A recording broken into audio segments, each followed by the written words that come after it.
नमस्कार, बुलंद सोच में आपका स्वागत है। मैं हूं सुप्रिया पांडे। आइए डालते हैं एक नज़र देश प्रदेश की बड़ी खबरों पर। एमपी, यूपी, राजस्थान और पंजाब में कड़ाके की ठंड। कोहरे के कारण 500 मीटर से कम रह गई है विजिबिलिटी। सर्दी से फिलहाल 2-3 दिन तक कोई राहत नहीं।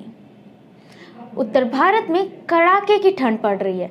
दिल्ली, उत्तर प्रदेश, मध्य प्रदेश, राजस्थान, हरियाणा में कोहरा छाया हुआ है।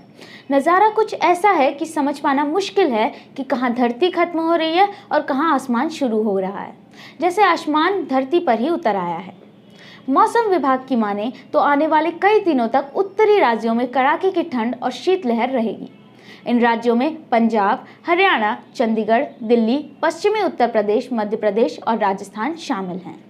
पहाड़ों पर हो रही भारी बर्फबारी के चलते सप्ताह भर से कड़ाके की ठंड पड़ रही है। दिन में धूप नहीं निकल रही, इससे लोग घरों में ही दुबके रहने को मजबूर हैं। रविवार को हरियाणा के अधिकतर जिलों में सीवियर कोल्ड डे और कोल्ड डे की स्थिति बन गई। मौसम विभाग ने कहा है कि दिल्ली में 20 जनवरी तक घने कोहरे के साथ शीतलहर का प्रकोप जारी रहेगा। देश के उत्तर पश्चिमी भाग में 19 जनवरी तक घना कोहरा छाप रहने का अनुमान है। कोरोना काल में बढ़ी अमीरों की संपत्ति।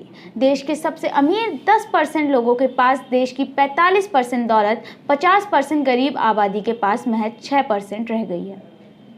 कोरोना महामारी के दौरान जहां एक ओर देश में गरीबों के सामने खाने पीने का संकट पैदा हो गया है, दूसरी तरफ इस दौरान देश में अमीरों की संख्या बढ़ गई है। गैर सरकारी संगठन ऑक्सफैम इंडिया की एक रिपोर्ट के अनुसार 2021 में भारत के अरबपतियों की संख्या 102 से बढ़कर 142 हो गई है। आज वर्ल्ड इकोनॉमिक फोरम 2022 का पहला दिन है। इसी मौके पर ऑक्सफैम इंडिया की तरफ से वार्षिक असमानता सर्वे जारी किया गया है। इसके अनुसार कोरोना काल में भारतीय अरबपतियों की कुल संपत्ति दोगुनी हो गई है। इनकी अमीरी का अंदाज़ा इसी बात से लगाया जा सकता है कि टॉप 10 अमीरों के पास इतनी दौलत है कि वे देश के सभी स्कूलों और कॉलेजों को अगले 25 सालों तक चला सकते हैं।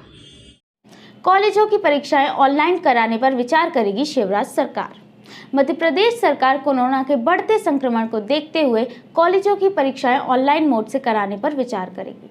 राज्य के गृह मंत्री और सरकार के प्रवक्ता डॉक्टर नरोत्तम मिश्रा ने संवाददाताओं से चर्चा के दौरान कहा कि कोरोना संक्रमण को देखते हुए कुछ साथी विधायकों ने कॉलेज की परीक्षाएं ऑफलाइन की जगह ऑनलाइन मोड पर से करवाने की मांग की है।